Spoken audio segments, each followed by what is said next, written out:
Well, welcome everyone. I am excited today to welcome Nigel Biggar to talk about his newest book. I guess it was published in 2023, but it's still the newest book, Colonialization.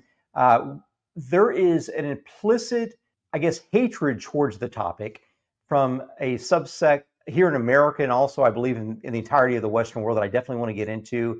But Nigel has a background as an Anglican priest.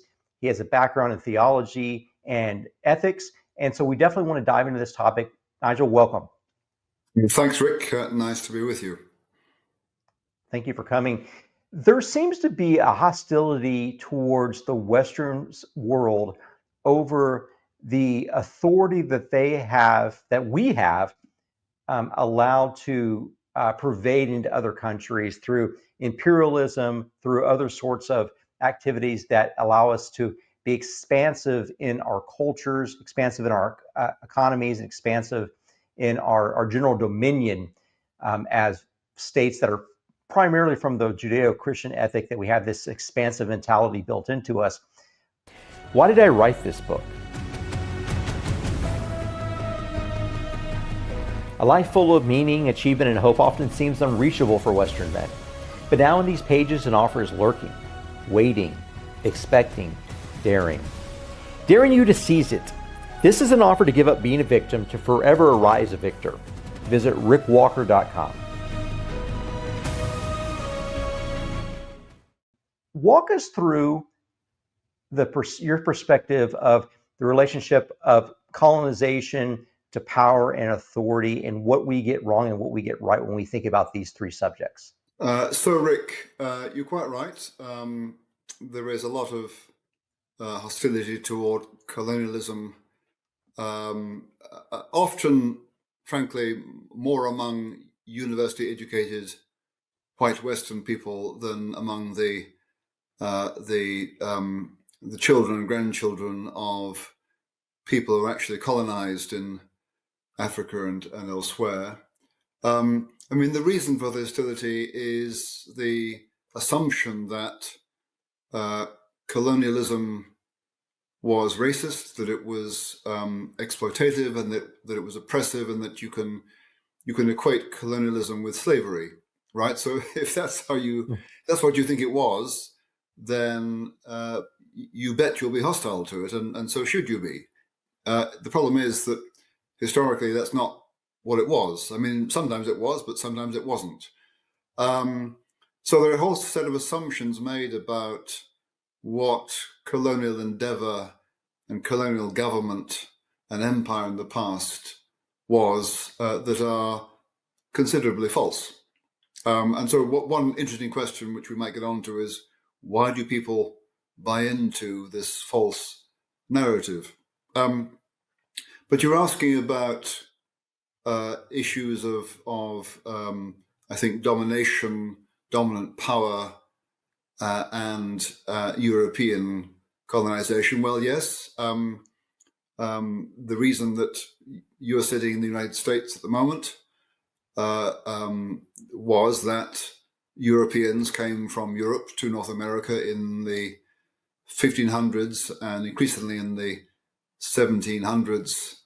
And over time, they came to dominate the continent, which had been occupied only by indigenous peoples who themselves had come across from Asia, across the Bering Straits into Alaska and southwards 12,000 years before. So, we're all migrants.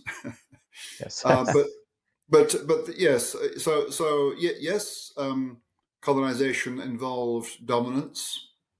Not always by conquest, sometimes by trade, sometimes by technology.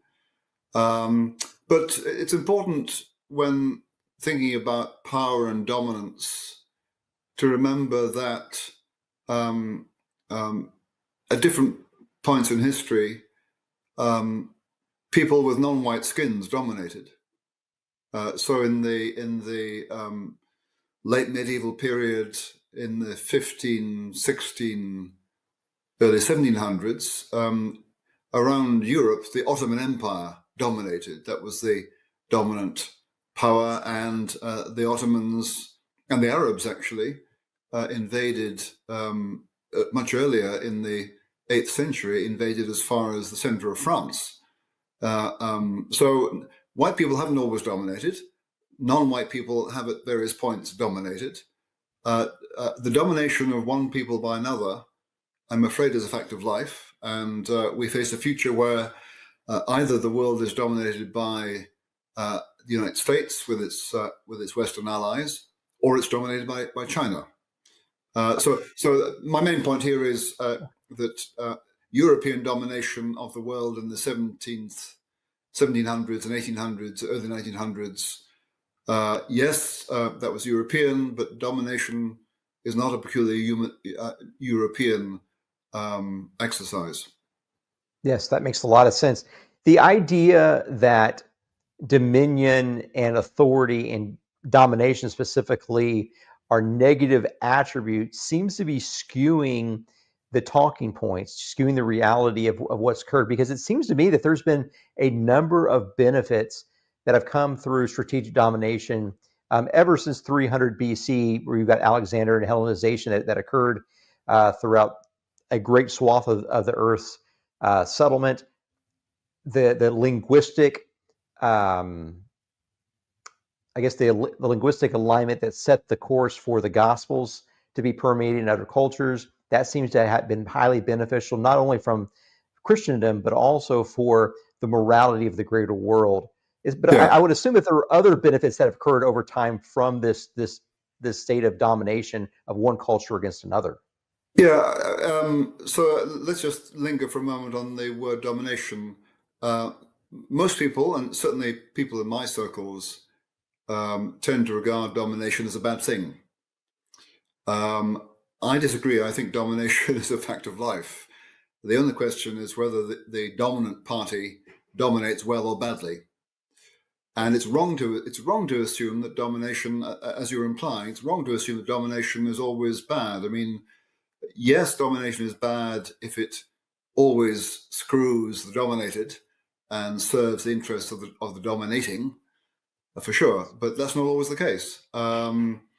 So you were asking about the benefits of European domination, or I'm British, and so I know most about British imperial domination in the 19th century. So one of the obvious benefits was that after Britain abolished the slave trade and slavery in the early decades of the 19th century, the British used their imperial power to suppress slave trading and slavery from Brazil, across Africa, across the Middle East, across India, to Australasia, as far as New Zealand.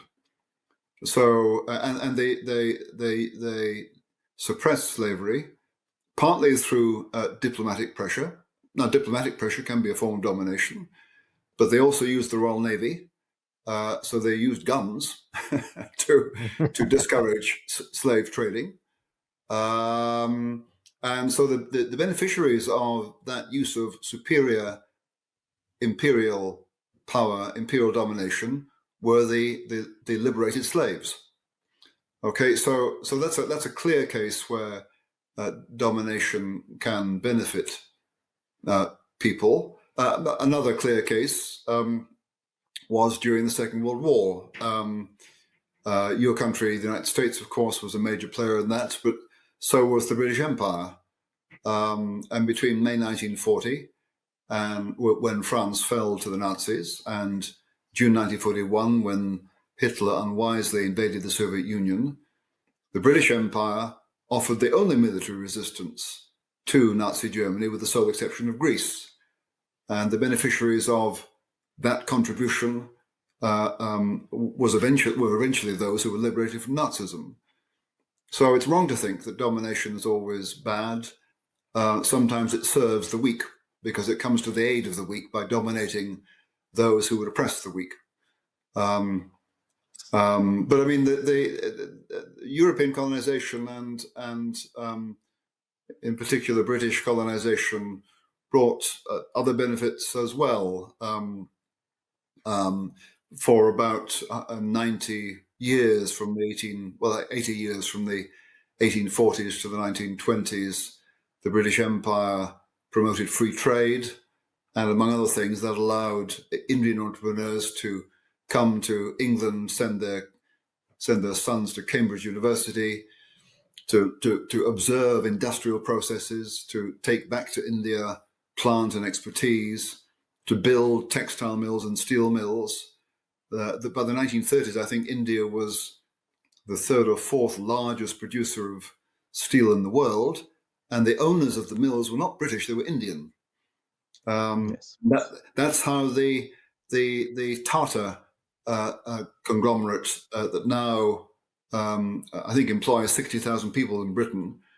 The Tata conglomerate was Indian owned from the beginning, and it was established under British rule in the 1890s.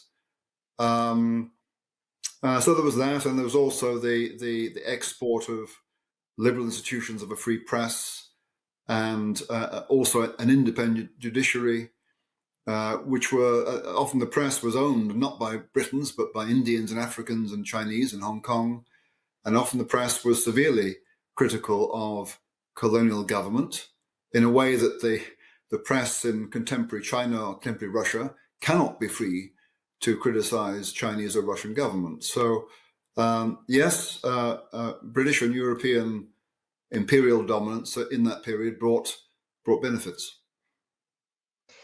It's funny that you mentioned Tata in the Indian metals business, because one of my handful of business partners is a Indian family whose one of their business partners is actually Tata.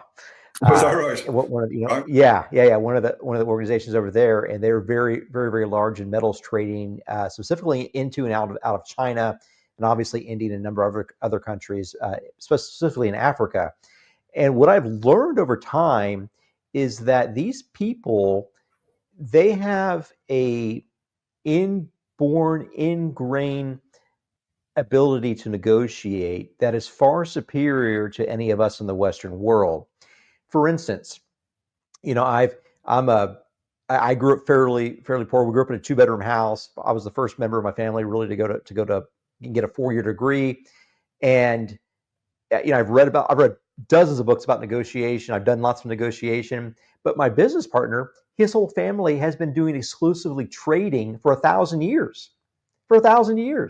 Yeah. And so this thing that we think as Westerners that we're the smarter people, we're the superior people in business and economy because we see these fine institutions, this funding around us, is a fallacy. And what you just told us was that once they had access to an economic market, it allowed that leverage of their natural ability to be able to make deals, to negotiate, to build relationships and coalitions. It allowed that the expansive opportunity that it needed to come and dominate large segments of the world that are still standing 150, 200 years later.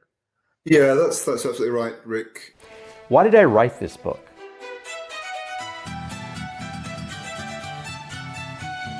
A life full of meaning, achievement, and hope often seems unreachable for Western men. But now in these pages, an offer is lurking, waiting, expecting, daring. Daring you to seize it. This is an offer to give up being a victim to forever arise a victor. I want you to imagine your best possible future self and ask, what if I took a risk instead of taking a pass? What if one win could wash away all my weaknesses? What worthy enemy am I avoiding? What would I do if I knew I could never fail?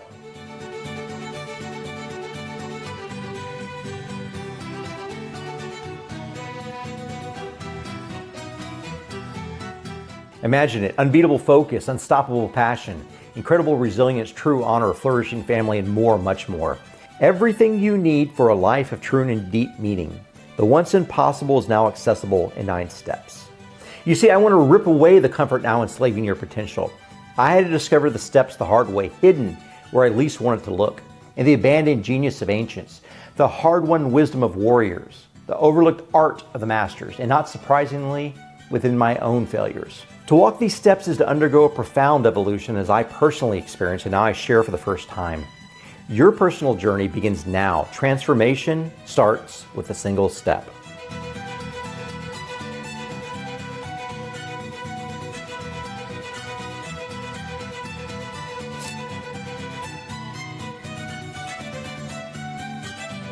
Author Rick Walker has over 25 years' experience in strategy, investing, and global negotiations.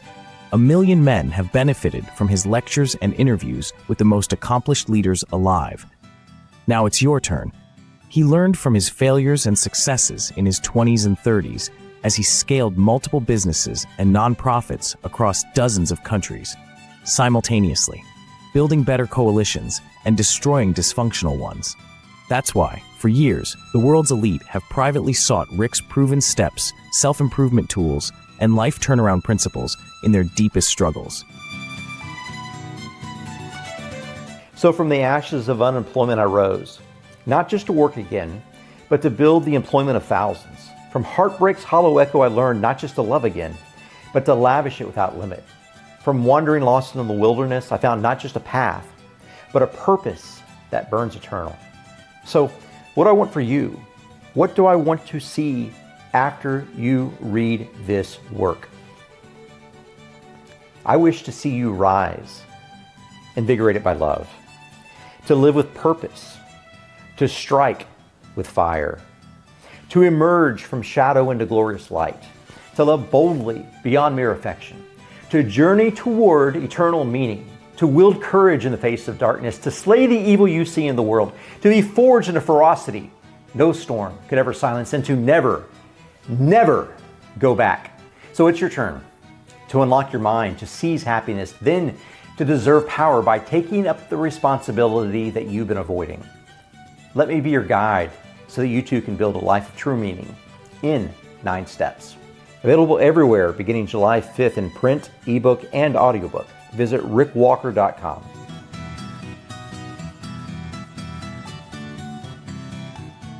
Back to India, you're quite right. The British rule in India was never simply a matter of domination. It was often a matter of negotiation and partnership. The British first pitched up on the coast of India in the 1500s to trade. The East India Company was given a monopoly to trade with India, and the British were given permission to establish trading posts on the coast. And in the course of time, Indian rulers would find themselves in conflict with other Indian rulers, and of course that was bad for trade. So the Indian ruler would invite the East India Company to support him against another Indian ruler, and the East India Company then ended up providing troops simply to see a decision made in this conflict for the sake of peace, because war is bad for commerce. And as a result, the company acquired land, and over time began to acquire more and more land, ended up ruling parts of India. But the point is, its initial purchase on India, its establishing itself in India, was through negotiation and alliances with other Indians. And Indians, of course, had been busy trading for centuries before the British arrived. And what British Empire did was provide Indian merchants with securer means of trading across the Indian Ocean to Africa and beyond, because the Indian Ocean was patrolled by the Royal Navy, which made taking the risks of sending goods to faraway places by ship much more reasonable to take. So the idea that the empire was imposed simply by Britons on native Indians who were helpless and passive is not true. It was a negotiation, and remember that at the very height of the British Empire in the year 1900, there were about 300 million Indians.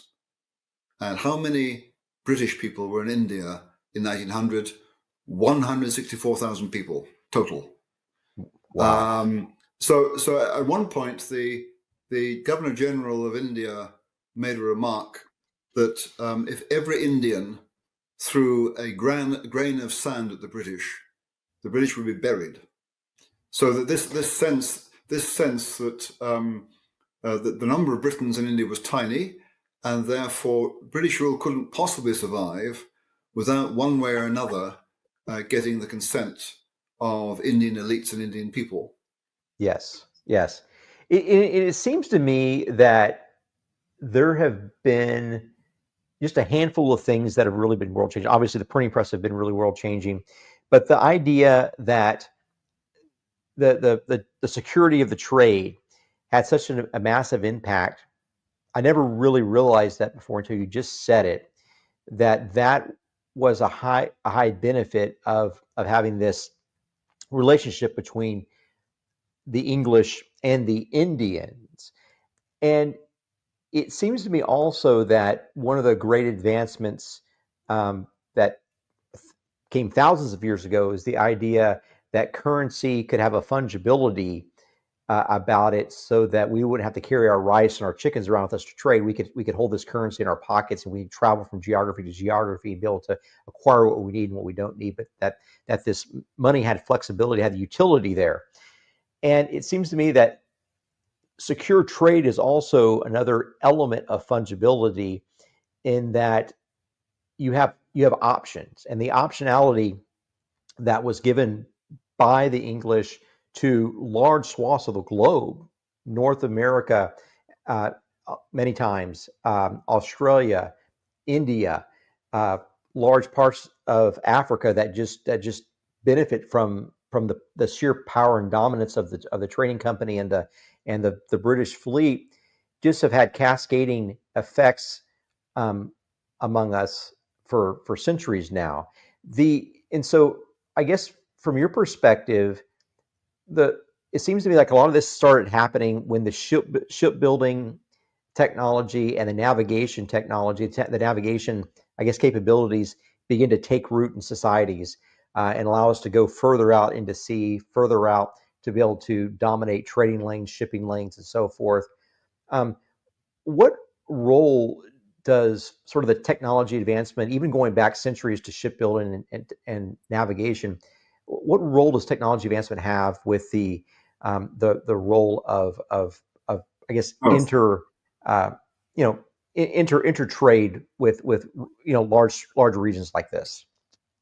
yes. I mean, the only reason that Europe came to dominate the world in the late 1700s, the 1800s, well, the main reason was technological. Um, I mean, Europeans had developed ocean crossing vessels. Um, the Aboriginal peoples of Australia could could go into the sea, but they'd only developed canoes that could survive coastal waters. They couldn't cross oceans. Um, and I suspect that that was probably true for North American native peoples too. Um, so the fact that Europeans pitched up on the coast of the Americas in the 1500s was certainly due to the fact that they had developed maritime technology that could help them cross oceans. And when they got to North America, um, among other things, they brought with them guns. And yes, yes, guns were sometimes used against native peoples, but native peoples were very keen to get their hands on guns.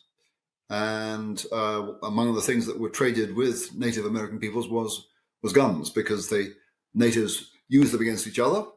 And out west, later in the later 1800s, Native American peoples used guns to slaughter bison, which was their staple.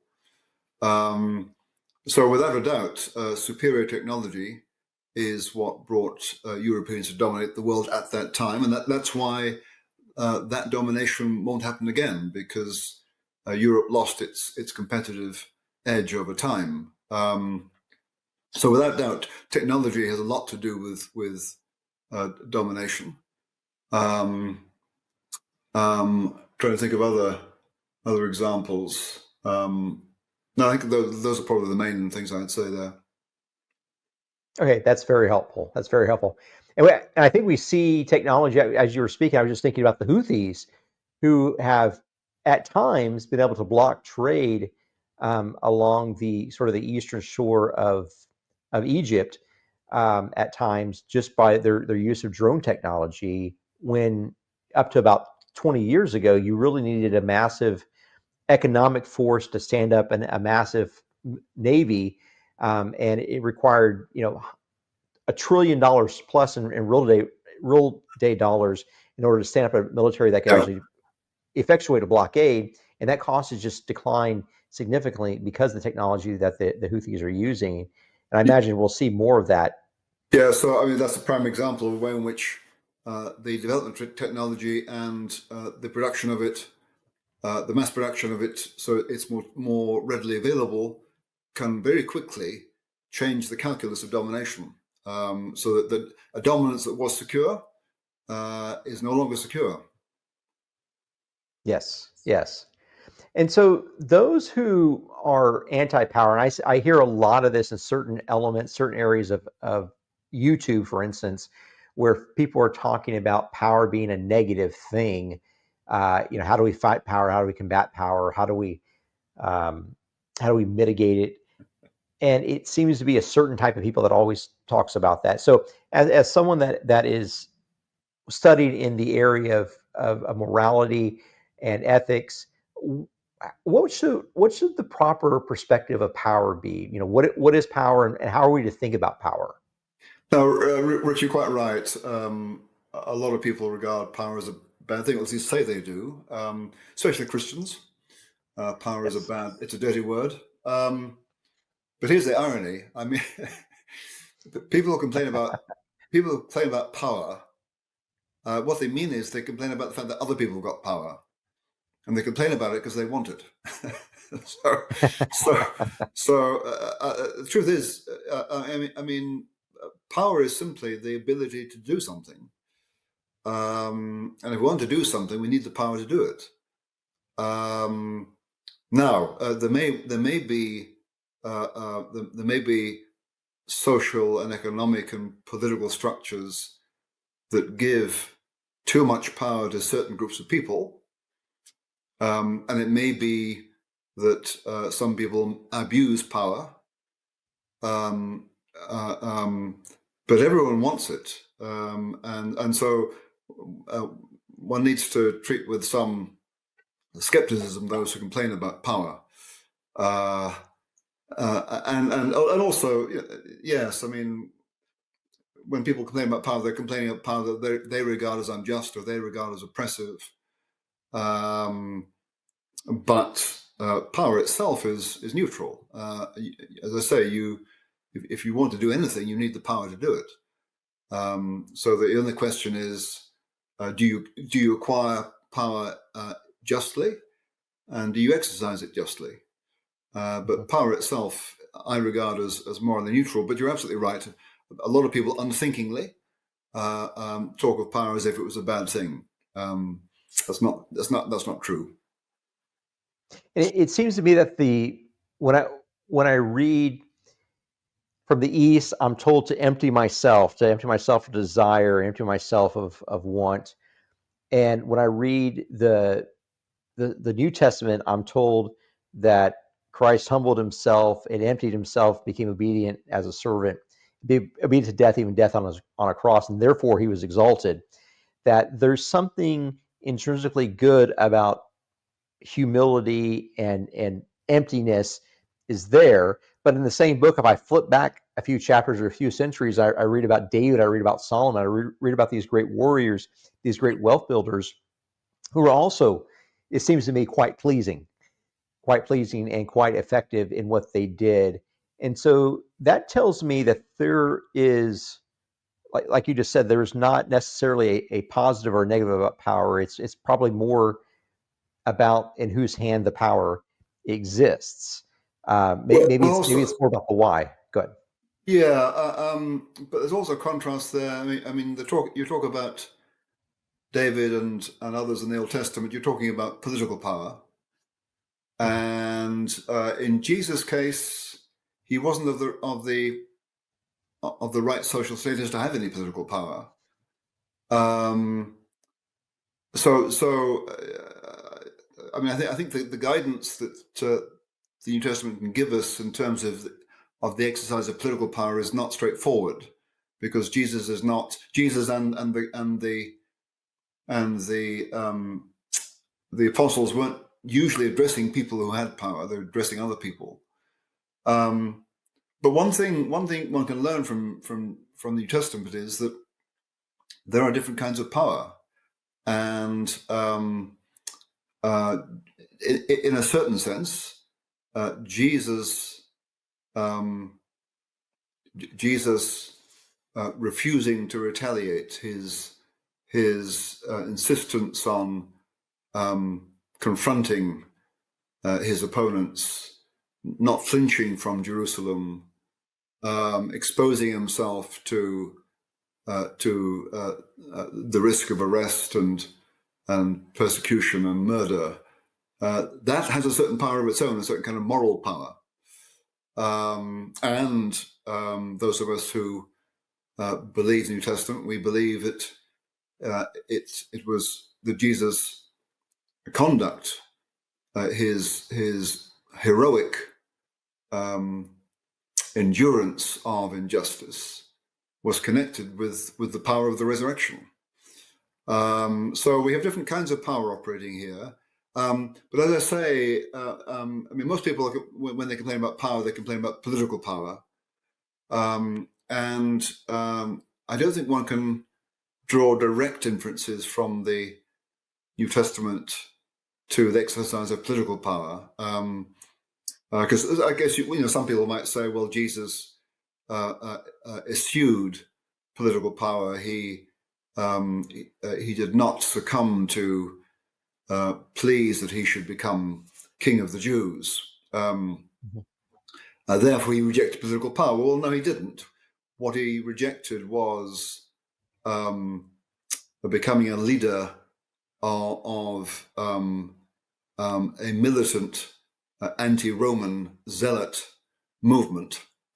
What we don't know why he chose not to lead them. It may have been that he thought that their violent methods weren't appropriate, or he thought that the chances of them succeeding were not very high, and indeed they didn't succeed. They ended up provoking a revolt in AD 70 that resulted in the destruction of Jerusalem. But he refused that kind of militant, religiously nationalistic power. Does that mean he thought that all state power was illegitimate? We can't draw that conclusion. And certainly St. Paul didn't, because St. Paul in Romans 13, the first 7 verses, affirms that the exercise of coercive power by the authorities to curb evil is ordained by God. So in some, Rick, one needs to make distinctions between different kinds of power. Yeah. Oh, that's very helpful. That's very helpful. Yeah, give to Caesar what is Caesar's. Absolutely. I think someone once said.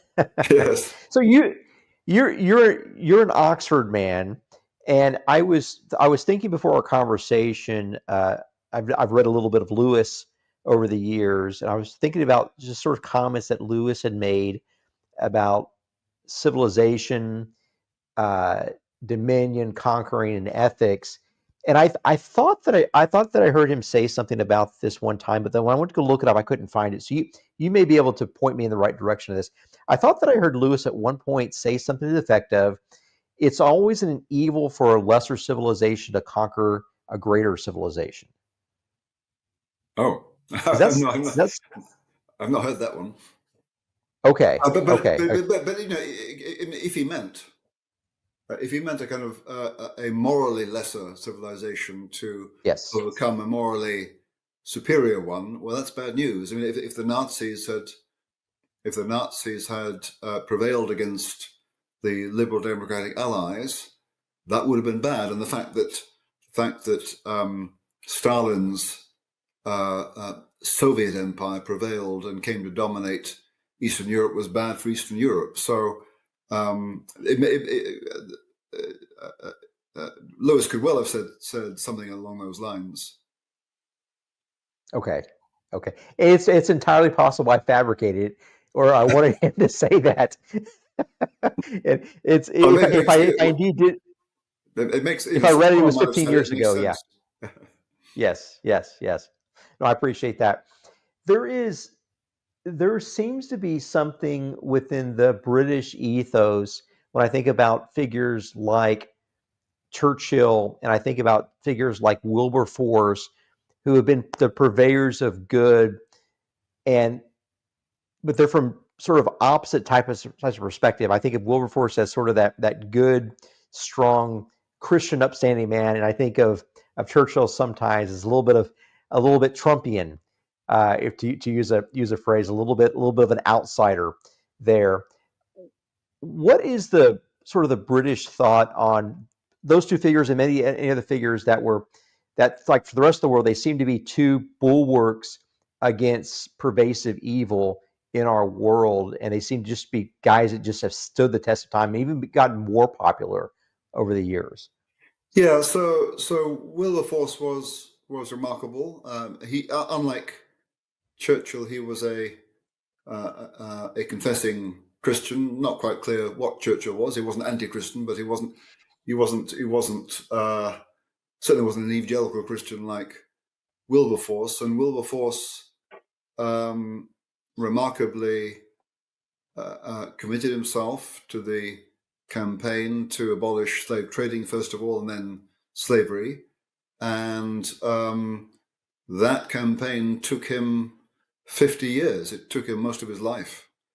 I think the slavery itself was abolished in the British Empire in 1833. I think Wilberforce died only a few years after that.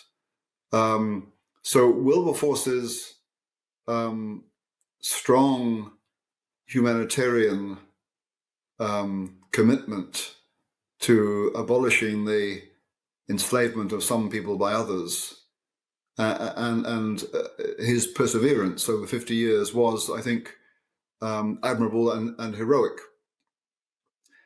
Churchill, as I say, wasn't famously religious, but he also had a strong humanitarian conviction. Obviously, that came out most strongly in his abhorrence for Nazism and in his identifying the evil that Nazism was long before other people did it. And he also showed the virtue of heroic perseverance. In the 1930s, he was in the political wilderness. He was regarded, it was widely regarded that his career was ended. But he kept on going. He was often depressed, but he kept on going because he felt he had a calling. And eventually, in his 60s, he ended up becoming prime minister in 1940. And then you had the heroic endurance of the Second World War, when in the early years it just wasn't clear that Britain would prevail against Nazi Germany. But he kept going because he was convinced that Nazism was so evil that civilization, and I think he used the term Christian civilization, had to prevail. And in the end, thanks be to God, he was proven right, and the cause of Christianized civilization did prevail. So both Wilberforce and Churchill exhibit these virtues of humanitarian commitment, of endurance and perseverance, and they both had heroic qualities, I think. But as I say, the influence of Christian religion on Churchill was much less direct. I mean, he was shaped by Christian civilization, and as I said, at a certain point, he talked about Christian civilization as that which he was trying to defend. But he wasn't a pious man in the way that Wilberforce was. Are there characters? And I'm remiss if I didn't make the comment that from all the interviews I've watched of you and what I've read of you, it seems that you're even more of a historian than a theologian. It seems that you have a natural love for history. Are there other individuals throughout history that we as men that sort of want to make a dent on our society, in our world? Are there individuals like those two figures that we should be following, reading, and studying? Folks that maybe you found or you discovered? Well, just to clarify myself, I mean, my first love was always history. My first degree was in history, and any one time I'm reading history. Very lately, because of my interest in the controversial topic of colonialism, I've become more historical.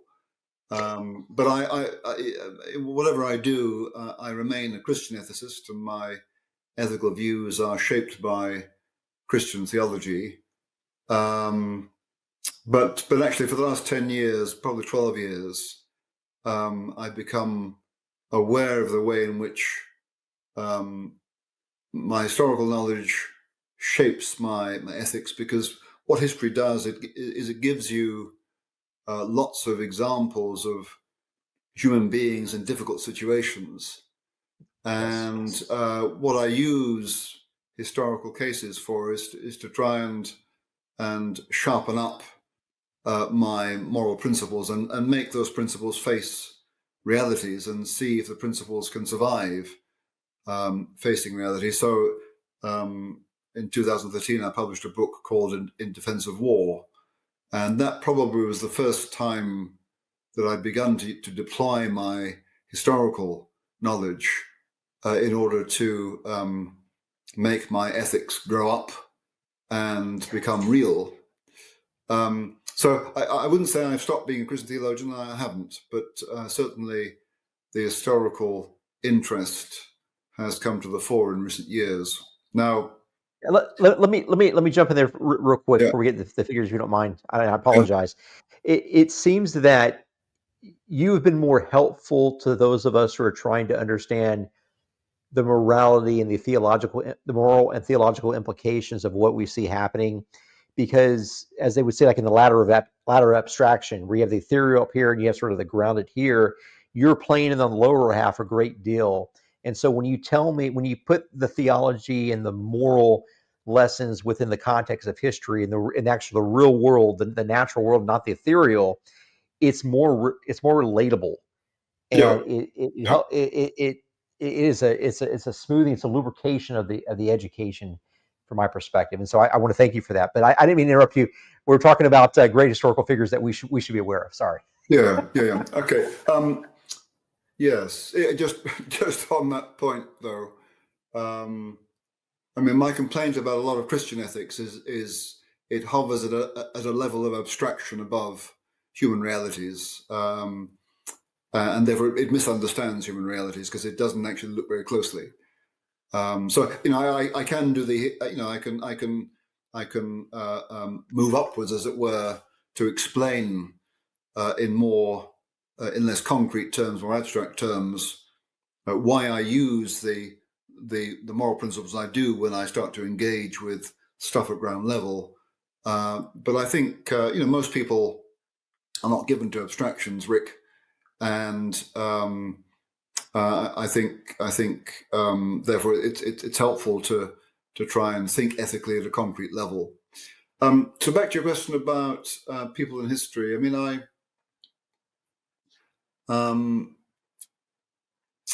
I'm aware, looking back at my own religious journey, because I wasn't brought up as a Christian.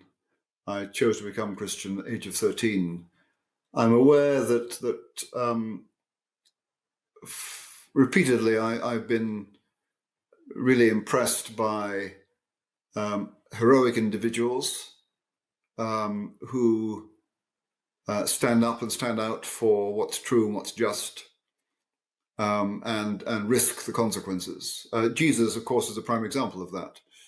But others, for example, would be Sir Thomas More, the English humanist and chancellor who got on the wrong side of Henry VIII and ended up having his head taken from him. More was in many respects exemplary in his integrity.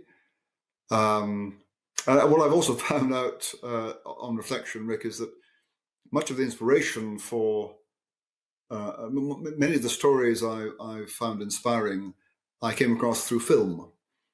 So if your listeners have not seen the 1970s film A Man for All Seasons, which is based on a play about Thomas More, I would highly recommend it. Although the Thomas More presented in the film is not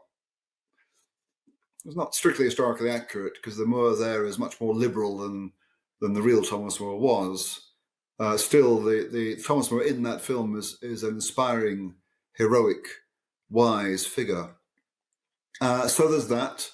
And then in the 1990s, I came across the wartime letters of a German called Helmut James von Moltke, letters written from Berlin to his wife Freya during the war. And Moltke was in fact the great-grandnephew of Bismarck's famous, greatest general, Helmut von Moltke. Helmut James was a committed anti-Nazi, was increasingly a Christian. He had the option of moving his family to Britain in the 1930s to escape Nazism.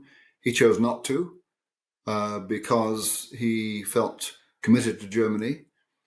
And during the war, he worked for German intelligence as an advisor on international law. And in that capacity, he tried to ameliorate harsh Nazi policies toward prisoners of war and Jews.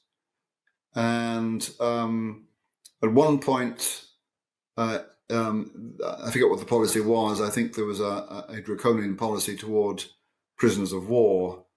And at one point, he screwed himself up to make an official protest to his boss, Admiral Canaris, to say that he found what the Nazis were proposing was completely illegal, and he couldn't remain silent.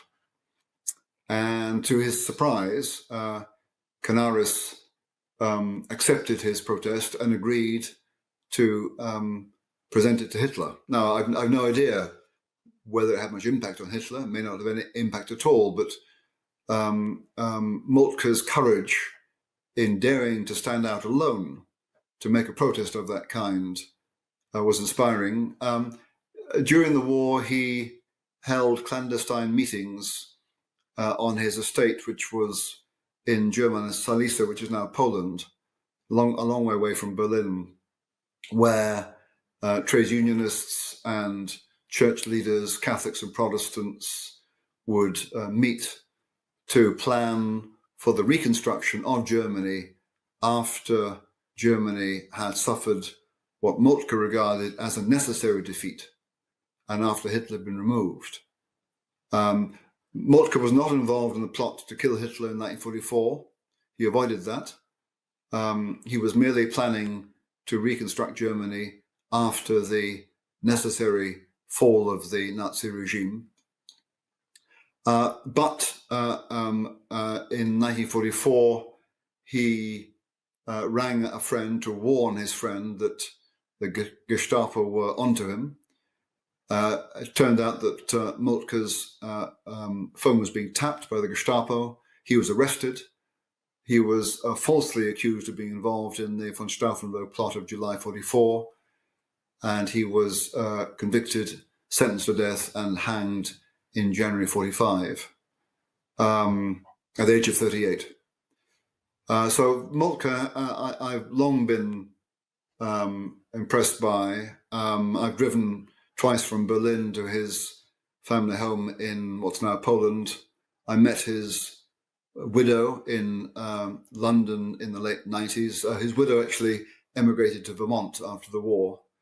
and I met one of his sons, Caspar, who was then running, I think, a bus company between Montreal and New York. So von Moltke has impressed me enormously. But I guess this theme in my own life of heroic individuals who stand out and dare to speak the truth, sometimes at the cost of their lives. I've always found that enormously inspiring. Oh, that's fascinating. That's fascinating. And this is a published book, Yeah, or is it strictly a? the book it was published in 1991. It's called Letters to Freya.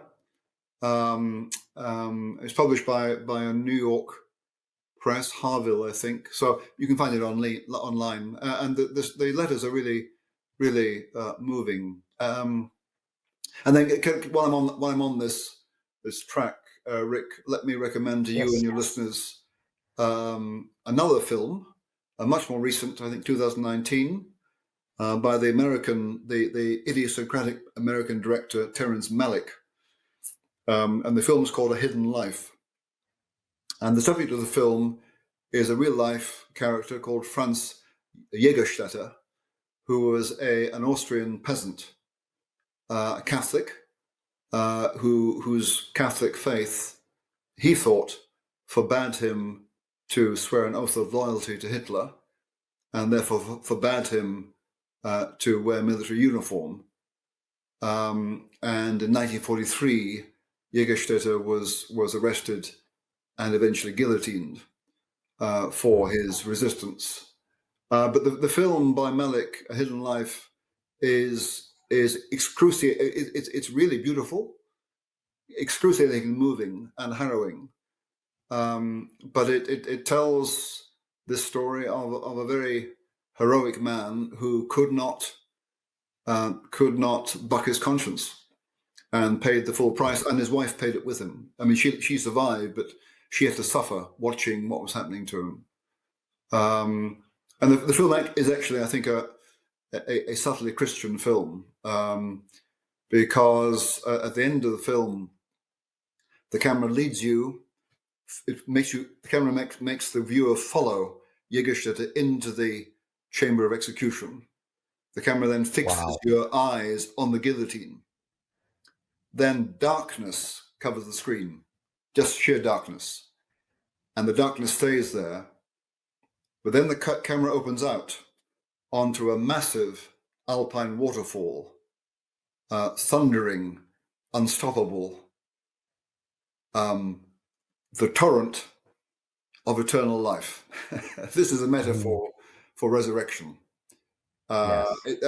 Malick, I think, actually is, some of his films are the most deeply Christian films I've ever come across. They're not overtly Christian, but the symbolism is very strong. But again, it's a story of a brave, heroic dissenter. I love that. I love that. Why did I write this book? A life full of meaning, achievement, and hope often seems unreachable for Western men. But now in these pages, an offer is lurking, waiting, expecting, daring. Daring you to seize it. This is an offer to give up being a victim to forever arise a victor. Visit rickwalker.com. Because a lot of us in America, we hear the same names constantly about that period of time. We hear a lot about Bonhoeffer specifically and his role, his plot. And I have a lot of respect for a man like that who's willing to take on evil with not only a ferocity, but also an outright aggression, an outright hatred of evil, so much that he's willing to assassinate Hitler despite being a theologian and a pastor. Yeah. And so where do we find the line as men that are from the sort of the Christian reality, whether we're practicing Christians or from a Christian state, morally? Where do we draw the line, and at what stage are we called to act an aggression towards the evil versus just being sort of present in the society? Yes. Well, of course, Rick, you get different answers to that question according to whether you're a pacifist or not. I mean, there are plenty of Christians who are, and others who are pacifists, and the answer is clear. There's no line. Well, rather, the line stops at any violence. You just don't do it. But I'm not a pacifist. I stand in the 1600-year-long tradition of just war thinking that you can trace back to St. Augustine in the early 400s AD.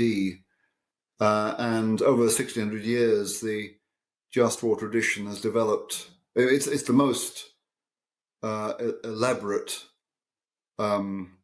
apparatus for thinking about when the use of violent force is and is not justified. Its paradigm is war, not as it were, violent rebellion or plots to kill, likes of Hitler. But its apparatus has been transferred to deal with issues of rebellion. And there was a German theologian called Helmut Thielicke who had actually fought in German uniform during the war, was imprisoned in England.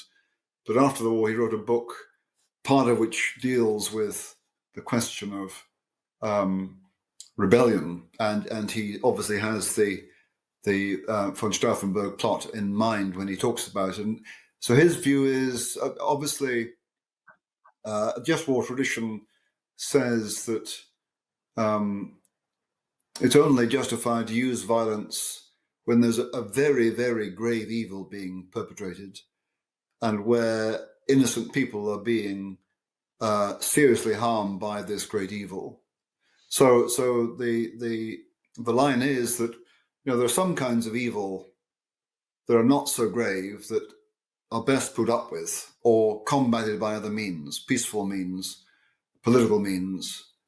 So no, you can't use violence just to combat any kind of evil. Because why not? Because once you start to be violent, you don't quite know where it's going to end.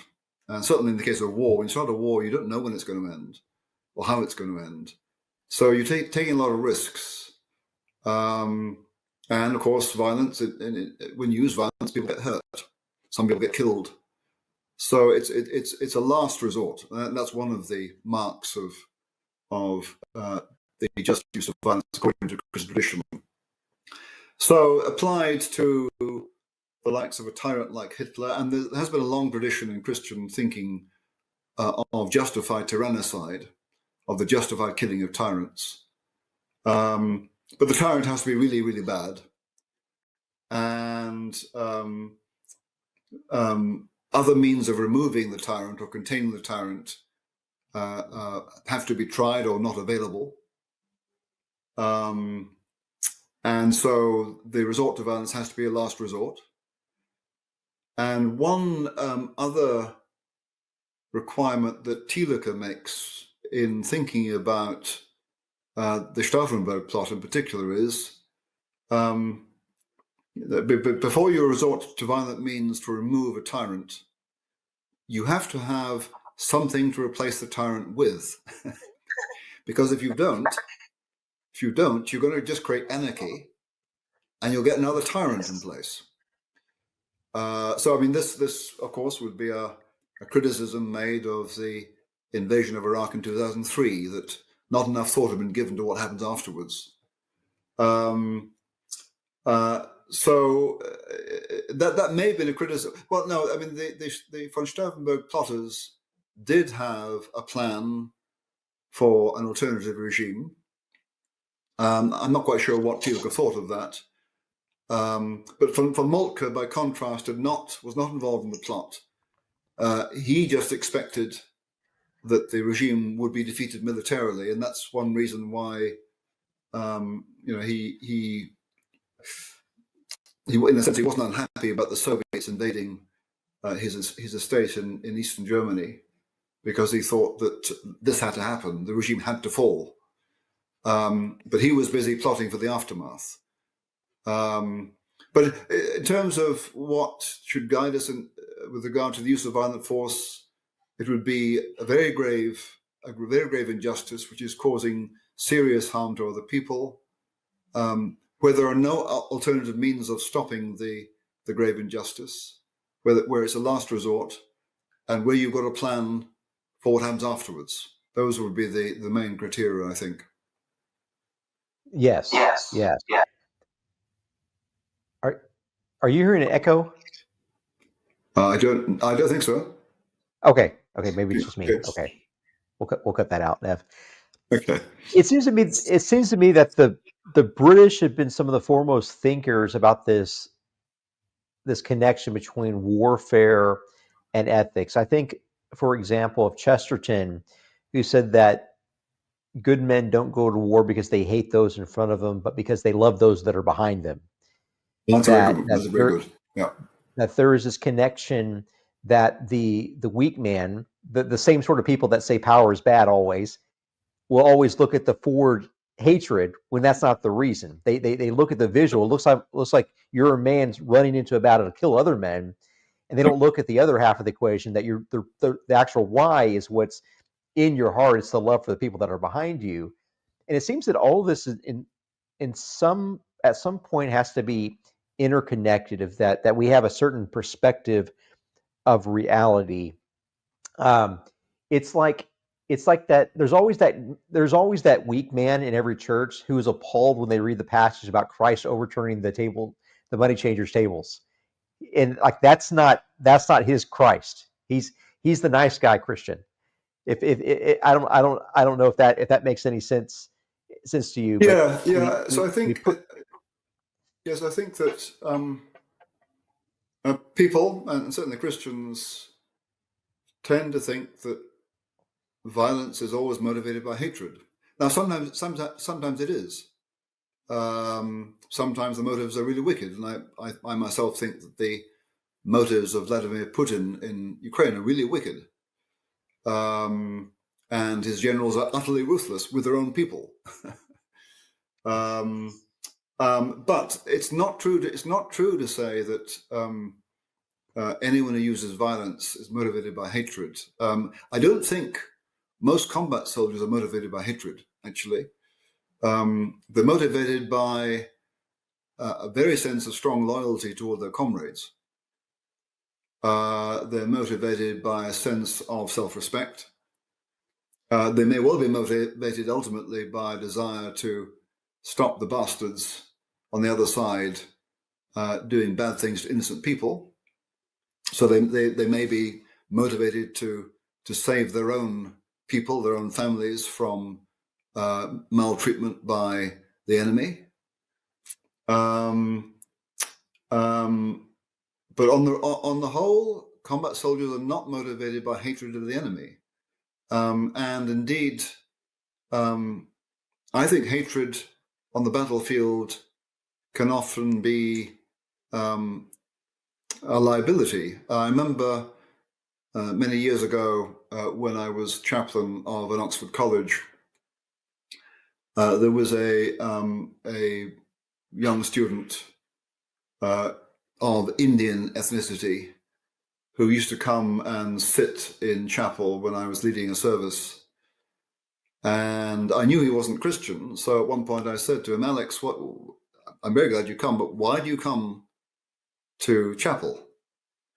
Why do you just sit there quietly? And he said, well, I always do it before I go into a boxing match, because he was an amateur boxer. And I said, well, but Alex, surely this is the opposite of boxing. Surely boxing is violent and you have to get aggressive and worked up. He said, no, you don't. To be a good boxer, you need tight self-control. And if you start to get emotional and get angry and aggressive, you lose it, and you'll lose the match. So no, the use of force, the effective use of force, requires tight self-control, and that means you do not lose it, and you do not go run amok or go run berserk out of hatred. You've got to stay cool. Now, there are times when combat soldiers typically will be roused to anger and hatred, and that is when the enemy play dirty, or when the enemy, when they come across the bodies of civilians or their own soldiers who've been mutilated or mistreated, because the enemy has used unnecessary violence and sadistic violence, and that can test the self-control of even well-disciplined troops. But in a sense, the reaction to that kind of sadistic, provocative violence is quite appropriate. I mean, because it is disgusting. It's not true to say that those who use violence are usually motivated by hatred. They're not. Hmm. Where do we draw the line? Because it seems that in life, and I'm going to sort of get back to this. I'm thinking specifically of, you hear a lot of the rhetoric coming out of Washington, D.C. about Greenland, about the the the treatment of the people of Greenland, and how they need to sort of join the American side. And obviously, there's some strategic reasons there having to do with refueling of naval fleets, submarine access into the Arctic, the Russian uh, and Chinese influence north of there. There's some strategic reasons why that rhetoric is coming up.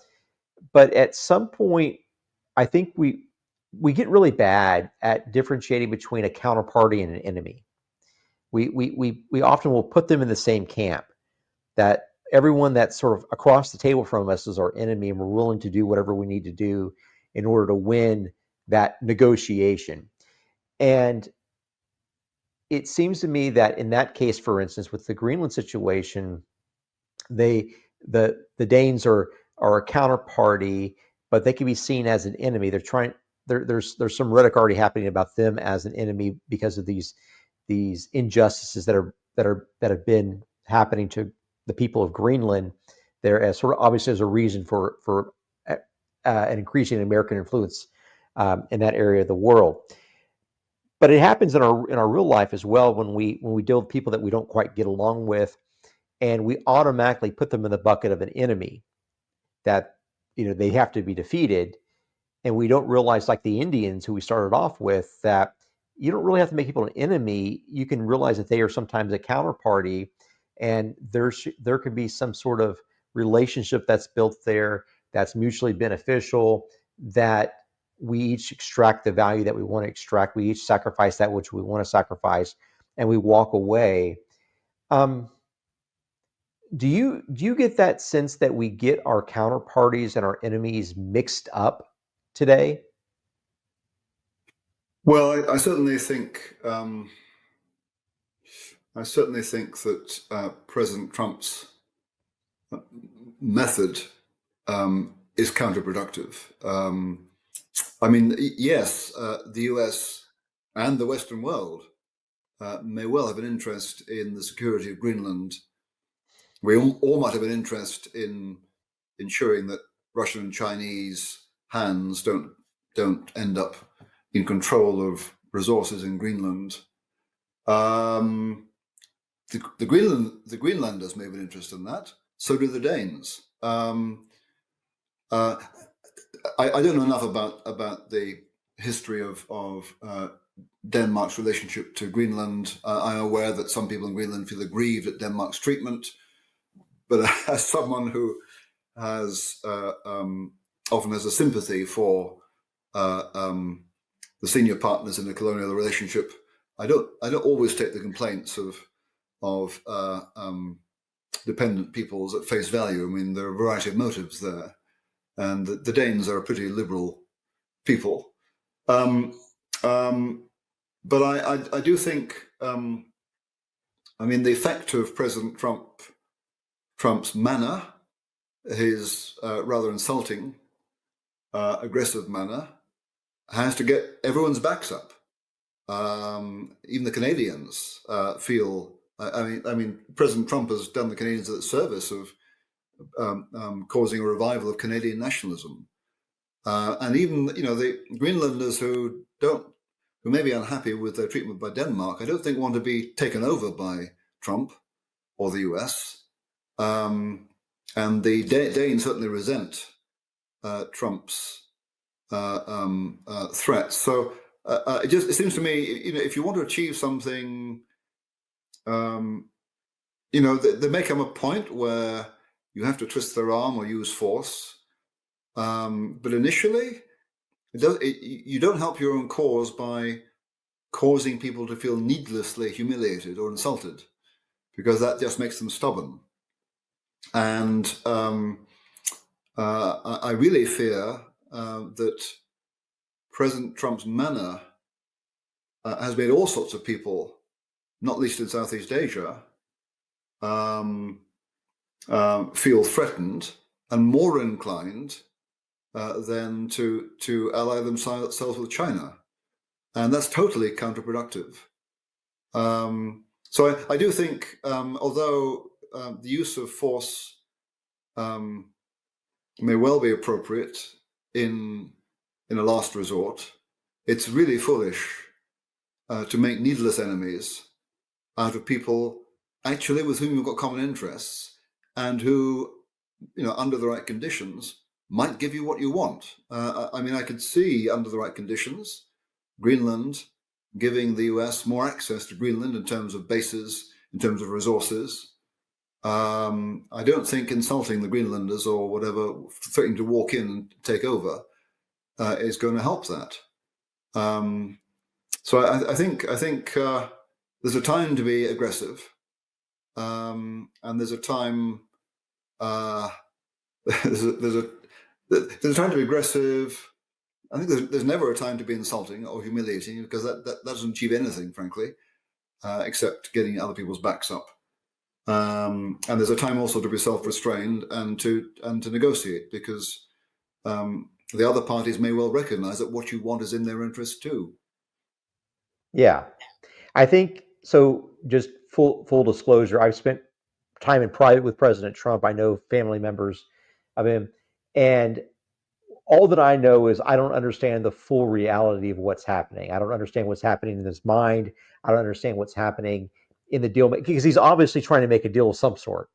Yeah. We don't know what the deal is, but there's obviously there's some idea that a deal is there to be made.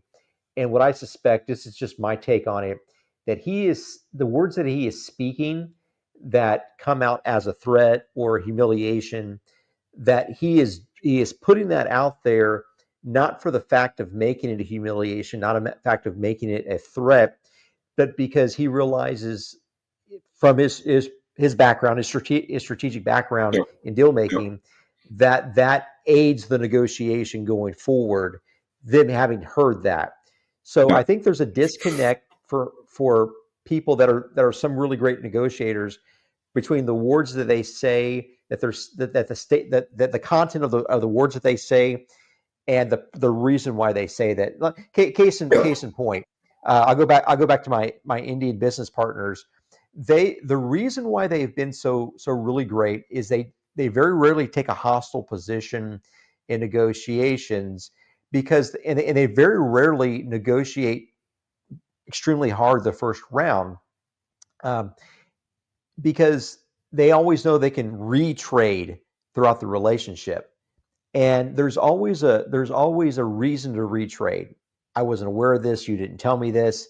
The conditions have changed. The market has changed. So we're going to retrade as we go along. And over time, right? You're people that has 1,000 years of experience at this. Over time, the retrades always go in one direction. They never go your favor.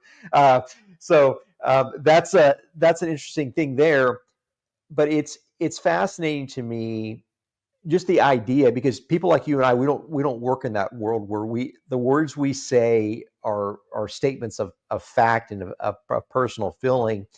We never think about those statements being as something that I want to plant out there because you need to hear those words, whether they're true or not, whether they're Yeah. helpful to you or not. And so that's Yeah, that's all that I can think of it.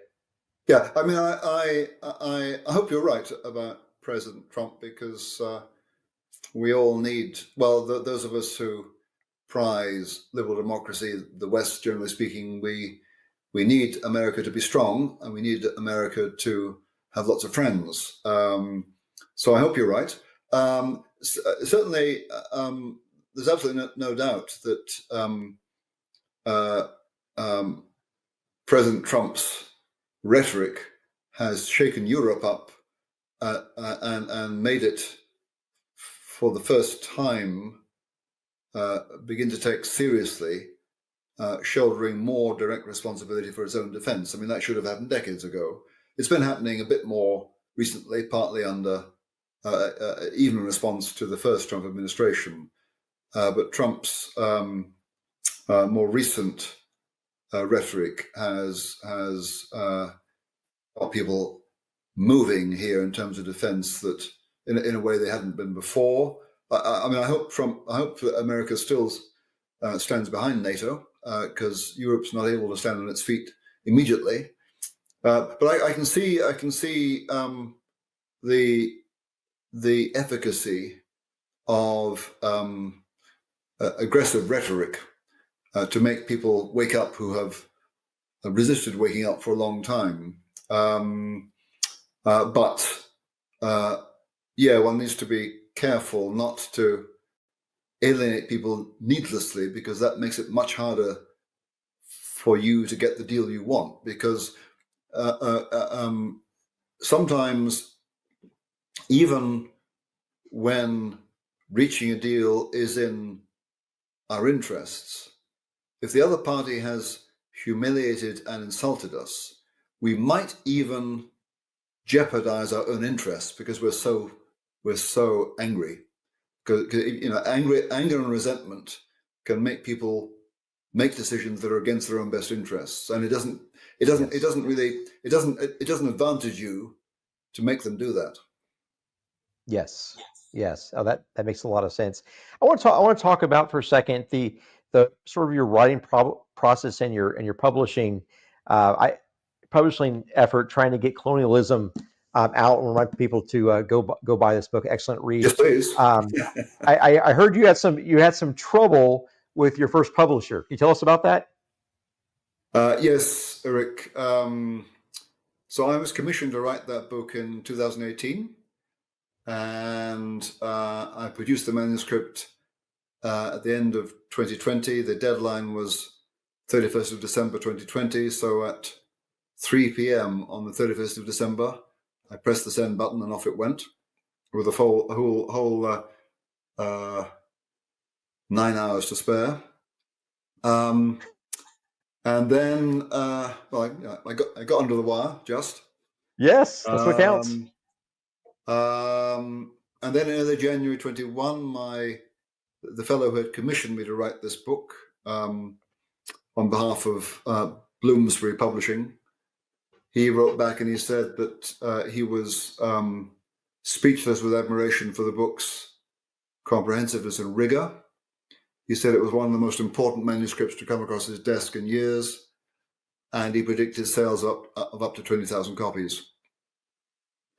And the book went from there into the copy editing process. They produced a cover for it. But in middle of March 21, I got an email from the top of the publishing company announcing that they were postponing publication indefinitely. And I was really shocked and depressed. But I didn't have an alternative, so I decided to try and persuade them to publish the book. I'd been told, in fact, they wanted me to walk away from my contract.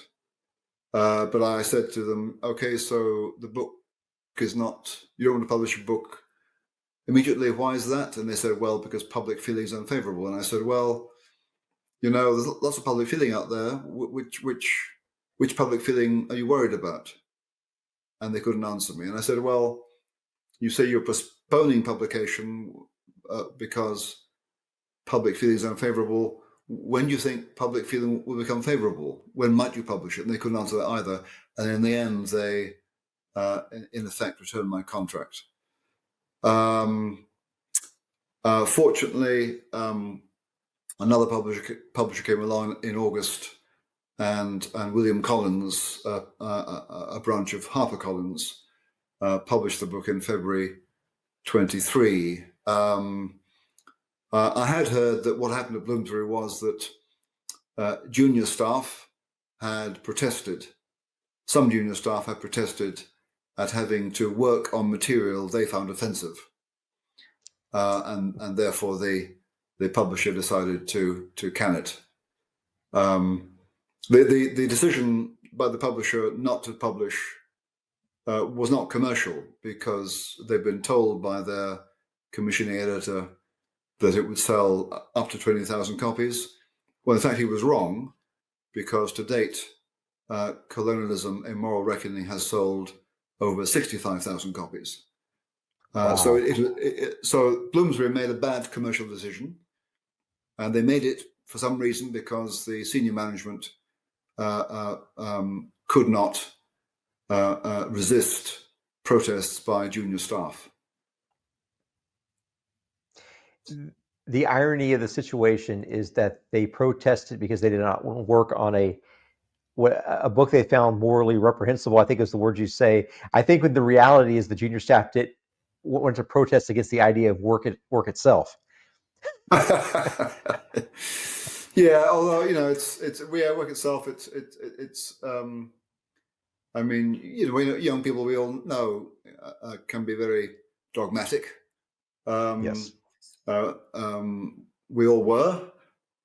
What's changed is the behavior of adults. In the past, senior management presented with a protest of this kind will say, well, would respond by saying, well, I feel your pain, folks, but too bad. But they didn't say that. I think probably the senior management also was wanting to maintain a progressive reputation, and they thought they were probably riding the crest of history in not publishing a conservative book, but they made the wrong choice. Yeah. Well, and I also noticed that your blurb, Niall Ferguson wrote the cover blurb on this. Yeah. And you, about an hour ago, you used one of the rare words that I don't think I ever heard anyone speak to me, is idiosyncratically. I think it's the word that you use. Idiosyncratic, and the cover, yeah. The cover blurb, the only other cover blurb that I've seen him do, I've seen him do a number of blurbs. The only cover blurb I've seen him do was on the cover of Black Swan, Nicholas Taleb's. Right. I've seen Taleb's. And it was a 2-word blurb, if memory serves. It was idiosyncratically brilliant. I think it's what we call the work. And so, Right. So maybe there's something. Maybe you and Taleb have something in common, where you just produce these bestsellers because you've got Niall Ferguson's blurb on the cover. But I have a book coming out. This yellow book right here, in 90 days, and so I'm paying attention to these sorts of things. Well, what's your book on? What's your book on? It is called 9 Steps to Build a Life of Meaning. It is aimed at the sort of the young men between 25 and 45 that are in this meaning crisis, as Dr. John Vervaeke calls it. And so it's really an impactful. It's a work. It's sort of a self-improvement memoir. And so we start off talking about experiences in my life, building organizations, scaling organizations to multiple countries. And then we get into some of the great features and the great figures of history: Alexander the Great, George Washington, Dr. Ben Carson, who's sort of a modern, really, really amazing individual. But we talk about competency quite a bit. And so the 9 steps are a golden pathway to find purpose and meaning in your life if you're someone that's looking for meaning. Just while we're on that, Rick, I mean, you know, and I know, of course, of Jordan Peterson.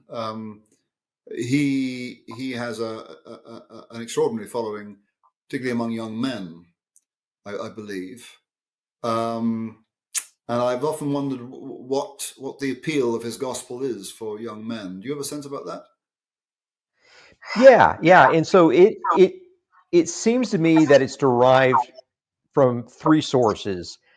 Obviously, his Jungian background, his his background reading Joseph Campbell, and then also Frankel. Frankel coming out of the Nazi camps and reading Man's Search for Meaning. Of course, one of Frankel's, I guess, central themes of that initial book was that we can go through any sort of suffering if we have a responsibility or a love on the other side of it, like in the future. And so I think this future forecasting seems to be something that has really picked up, and it might be something that's sort of ingrained within us as humans to be more future focused. And I think that's sort of what Frankel picked up on. If I funny thing, I actually spent about 2 or 3 hours with Jordan Peterson in a room. We were both invited by the same congressman to watch Trump's inauguration in January, Right. and of course the Trump inauguration was happened, and it was too cold outside to do it in the regular place, so they did it indoors in the rotunda, and only members of Congress and a handful of people like Elon Musk could actually attend. And so the rest of us, we went to different sites, and so we were invited by a congressman friend of mine to come watch it in his private office. And there were, I don't know, maybe 9 of us in that office, 10 of us in that office. But Jordan and Tammy and Michaela and her husband Jordan were 4 of the other 9 or 10 in that office for about 2 or 3 hours. And that was the first time I ever had a chance to meet him. And Okay. what an amazing human being. Obviously, I've seen your interview with Jordan. I've seen a number of the interviews with Jordan, but just what a remarkable human being. Yeah, he is. He is, and charismatic, and his He following is is. extraordinary. It is, and what's fascinating is I suspect he's built a new audience that audience was not paying attention to that sort of material 15 years ago. Yeah, Just yeah, yeah. just yes, yeah. So you are. I actually spent a couple of days actually going through his 2 best-selling books, 9 Steps and 9 More. Should be 9, no, 12 Rules and 12 More Rules. I think is the 2 books, Yeah. and just sort of breaking down his process of how he communicates, how he writes a chapter. And he'll do this interesting thing that you read in Frankel, where he talks about think about your future ideal self and ask them these questions. You know, what would you do in this case? What would be the proper role for me? They're questions of moral substance, but also questions that are sort of in the spirit of a Goddard, where you're sort of manifesting your future self by asking questions. Imagine yourself, and there's just a certain level of brilliance there in my Hmm. perspective, from my perspective.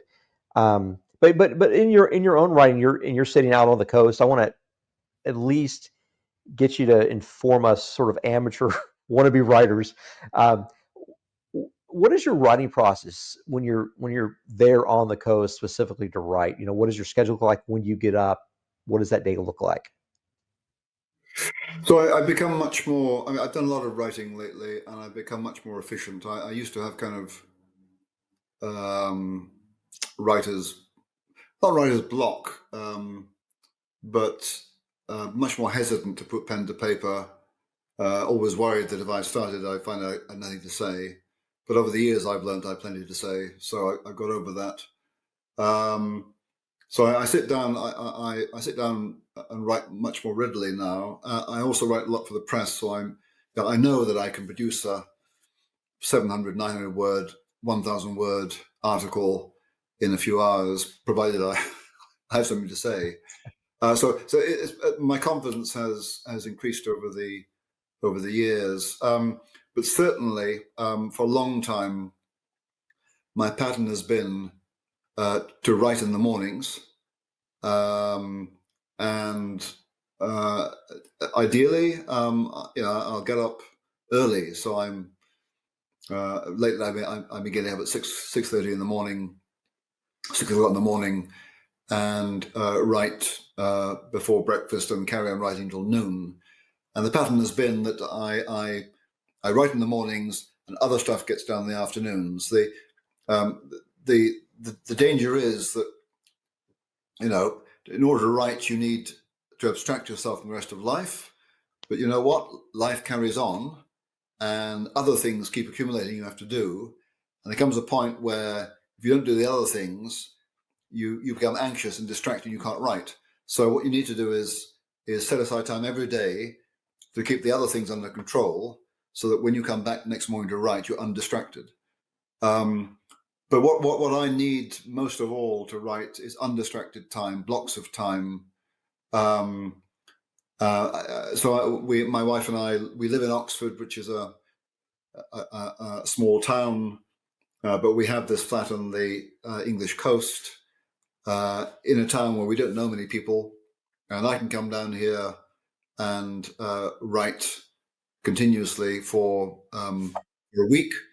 My problem is that once I get started, I become so obsessive I can't stop. And so I don't sleep very well, but at the end of the week, I'm exhausted.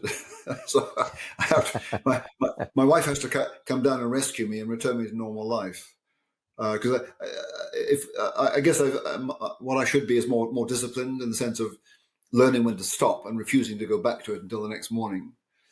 But yes, I think that's really my pattern. And my goal would be on an ordinary day, at least I write 500 words a day. Often I'll write much more than that, but at least 500 words, so that I know after a 5-day week I have at least 2,500 words written. I may well have more than that, but having some sense of daily progression. And if you set a manageable goal of 500 words, which you can be sure of achieving, then every day you feel satisfied, and your morale doesn't droop. The other thing to do is try and end the day on a kind of high point, so that next morning you come in with good morale and with confidence. So tidy up things before ending one day, so that you know where you're going to enter the next day. And I've in the last since December, I think. As it happens, I'm writing 2 books, short books. But since December, between December and maybe it was November and mid-January, I wrote 50,000 words of one book, and then since the end of February and the present, I've written 40,000 words of another book. Now, to be clear, a lot of those words were taken from stuff I published in the press and elsewhere, so I was borrowing from stuff written elsewhere. But if you give me undistracted time, blocks of time, undistracted, pretty unsociable, you can make a lot of mileage. But keep the other half of the day free to keep life under control. How do you plan out a book? Are you actually outlining an entire book, or you just start, or is it something different? Depends. With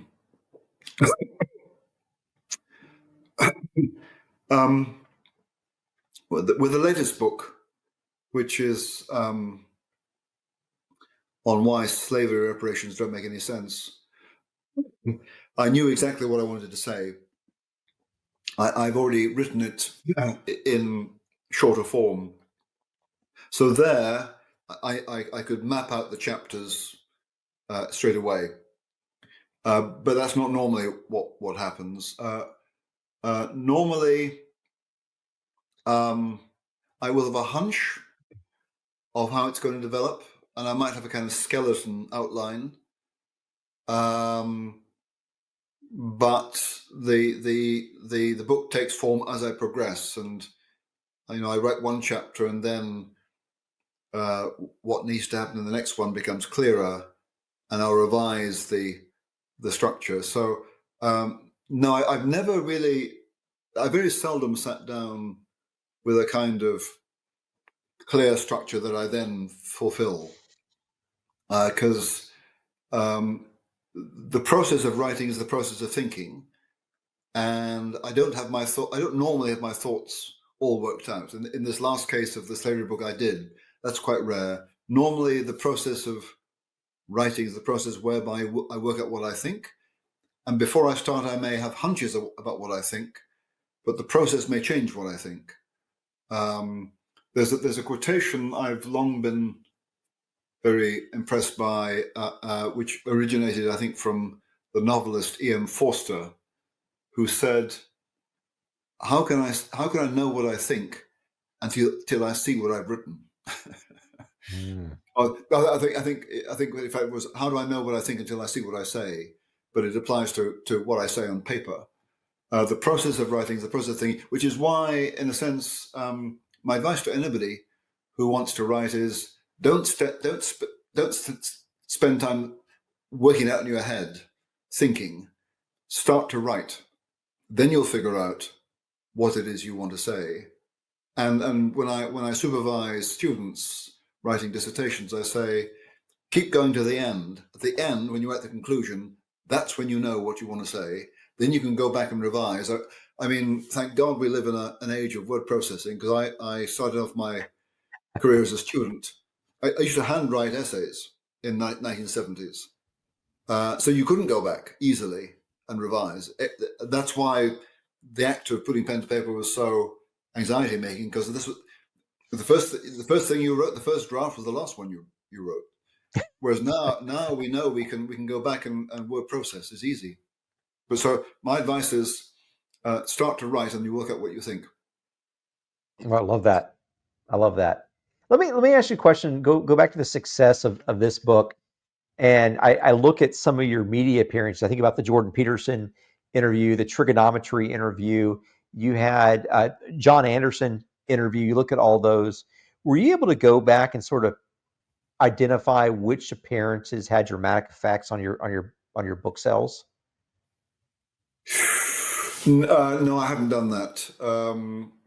I often prefer not to look at myself being interviewed, because I always think I could have done better. But those would be the big ones, I think. Jordan, certainly. John Anderson has a big following. Trigonometry is a big following. I've done lots of interviews. I think those are probably the biggest ones. And I assume that they will have helped sales. And I since the book was published in February 23, and then I should say that there was the paperback edition came out in March 24, and the paperback edition has an additional 70 pages of postscript. So if you've got the original edition there, Rick, the bad news is you need to buy the second edition too. Oh, I love that. Yes, I mean, I've spent 4 weeks in Australia and New Zealand last October, November. I was in Canada for 2 weeks last month. In all cases, speaking about the book. So I think those occasions have done a fair bit to spread the word in Australia and Canada. I was in Portland, Oregon. I spoke about the book there last month. Not done much speaking in America about it yet. Though, as you know, there've been some US-based podcasts that I've done on the book. Yes, us Americans reminded us that we are a colony ourselves is not that popular. So I think you got to get the Americans to dig in and realize what on what's that, really I should about. say that the March 24 paperback edition, the postscript does two things. I actually answer my 10 most hostile critics, and at the end of my responses, I think I win. But I also add material on Ireland in the 16 and 1700s, but also North America in the 16 and 1700s, because in the first edition of the book, I didn't deal much with what's called the First British Empire, which is the empire before the American Revolutionary War. So in the second edition, in March 24, I add a few pages on British colonization in the 1700s. Excellent. So we'll need to pick up both copies, the hardback and the softback. Yes, yes. Well, Nigel, thank you so much for your time today. Thank you so much for sharing your heart and your work and your life with us. I want to encourage people to go pick up this book, Colonialism and Moral Reckoning, published in 2023. And where are the best social channels or places that you prefer people to connect with you first? Well, I now run a Substack. So if you Google Nigel Biggar Substack, so every week or so I publish material there on current affairs, on Christian faith, on war, on international law, on colonialism. There's also a website that I have, and I am on Twitter. I have about 12.7 thousand followers on Twitter. I often I don't often tweet on Twitter. I retweet stuff. Occasionally I get stuck in, but people can find me there too. Like a good politician who only retweets. That's smart. That's smart. Well, I'm now a member of our House of Lords in here in Westminster, so I need to be careful what I tweet. Oh yes, yes. And I always heard that there is a reciprocal club in Washington D.C. that reciprocal that there's some sort of there's a congressional club in Washington D.C. that the House of Lords can use, and there's one. Oh, I didn't know. I must find out. I'm coming to Washington in May, so I should find that out. I will. Hey? I will shoot you an email, and I'll find out for you. I was in London. I was in London with a congressman friend of mine, and he was supposed to take me there for lunch, and I just wasn't able to make it work while I was there. Okay. But right. Yeah, I'll find out the name of it, and I'll shoot you the information. Thanks a lot. All right, Nigel. Thanks so much for joining us. Sure appreciate it. Enjoy talking to you, Rick. Thanks a lot. Bye now. Thank you. Appreciate it. Why did I write this book? A life full of meaning, achievement, and hope often seems unreachable for Western men. But now in these pages, an offer is lurking, waiting, expecting, daring. Daring you to seize it. This is an offer to give up being a victim to forever arise a victor. Visit rickwalker.com.